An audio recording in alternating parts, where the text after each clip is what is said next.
Greetings, Culturians, and welcome back to the channel. Of course, I have to talk about the box office this last weekend. If you think about it, there's not a lot out there to see. There's not a lot of competition. Things are going to stand out over others for no other reason than there's nothing to compete with it. And that includes a terrible horror movie and an equally awful cartoon. And we're going to talk about it. Here we go. Now, as we get started, a real quick reminder, double check you're subscribed to the channel. And if not, hit the subscribe button, turn on the notification bell, turn on all notifications, and then hit the thumbs up button. And that's out of the way now. Let's jump immediately into the story of the hour. A film that really didn't deserve to be number one at the box office, but just out of sheer attrition or a lack of competitors in the field, it is.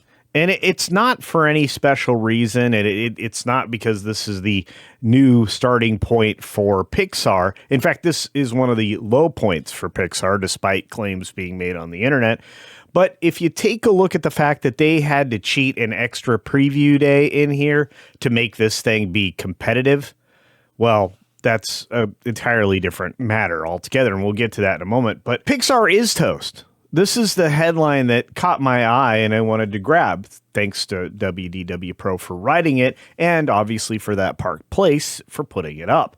And as you see, the media reaction and all the shills and even bot accounts at this point are just going around trying to tell you how great Hoppers is. It's not.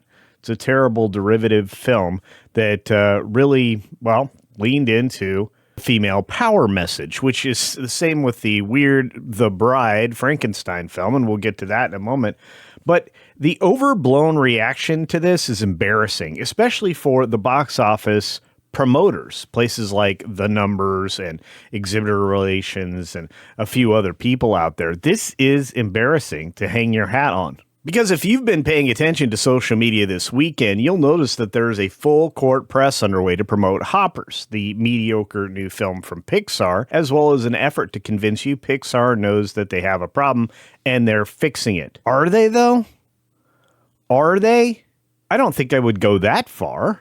They haven't fixed anything. They avoided some catastrophe with Inside Out 2, but nobody's been really on board since Onward. And that's a huge problem at Pixar. In fact, I think it could be equally pointed out that without John Lasseter, Pixar's been in a bit of a slump or a downfall. I'm not sure what else you could call it.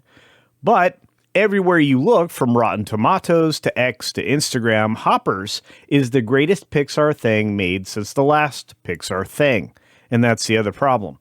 They want an audience that's going to go and show up for a branded product that is benefiting from other people's better products. You have to go back years to the last good thing that Pixar put out, which was Coco, which was basically the last living remnant of John Lasseter's influence before they got rid of him.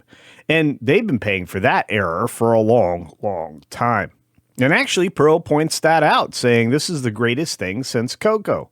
They're going to do anything they can to convince you of that. 90+% on Rotten Tomatoes, etc.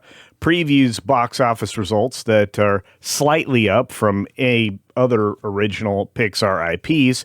But again, those are smoke and mirrors, because there was a Saturday preview, February 28th, before the Thursday preview that was just this last weekend. And I'm just going to tell you, people are starting to pay attention, and that's why you're starting to see multiple posts from the shill accounts to avoid the negative responses that they're getting to their posts in the first place, calling them out on how they're doing the figuring out that this box office somehow is miraculous, better than Onward, maybe, but not if adjusted for inflation, or the fact that Onward marked the beginning of the global crisis that shut down everything for up to a year, depending upon where you lived. In fact, this shill account set up for one purpose, Hopper's Countdown, show that a recent study that Tom Lizard from Hoppers has the same level of popularity as Mickey Mouse, Stitch, Winnie the Pooh, and Olaf. I'm sorry, what? Tom wasn't even very significant in the film. I'm not super sure that any of this is reliable. And then there are places that I think are more reliable, but now I'm starting to question. Boardwalk Times sent out a tweet saying Pixar CCO Pete Docter on Tom Lizard from Hoppers. I don't know you can ever predict these things. As soon as you try to make something go viral, that's like certain death. And I'm not sure that this film has any reason to be viral. I'm not sure anything around this film has reason to be viral. Of course, behind the scenes, things are actually not as being presented. In fact, they're flat out dire. When you take a look at the current pace for a $40 million box office weekend domestically, including an extra day of previews, as I mentioned before, that would place it as a definitive second worst Pixar debut adjusted for inflation. Only Elio, however you want to say it, was worse. And that with this film having a $150 million reported budget and $100 million in marketing, that's $250 million. In order for Hoppers to even get close to break even, it has to go over $500 million, $500 million. Do you think that's likely? I don't. And while there is an open runway here for this film to, I guess, continue to perform with not a lot else out there to compete with it until we get to Mario, what else is there for family fare? Well, Goat, which seemed to pull a little money out of the box office this weekend, but that's about it. And the reason that I point out that Super Mario Galaxy is coming out is because it's likely to make $1.5 billion, which means it'll recover all of its money and have a nice, tidy profit. Not a lot of things coming out of Disney could make that claim. In fact, even Toon Hive made this disappointing tweet. Pixar is developing its first musical film with Domi Shi attached to direct. She previously directed the failures of Turning Red and Elio, both of which were entirely message-driven, not unlike the current film that's in theaters now. And look, even when we get to the trade papers, the paid shills out there, the Hollywood Reporter says box office Hoppers eyes 40 million plus start to key win for Pixar as The Bride enters bomb territory.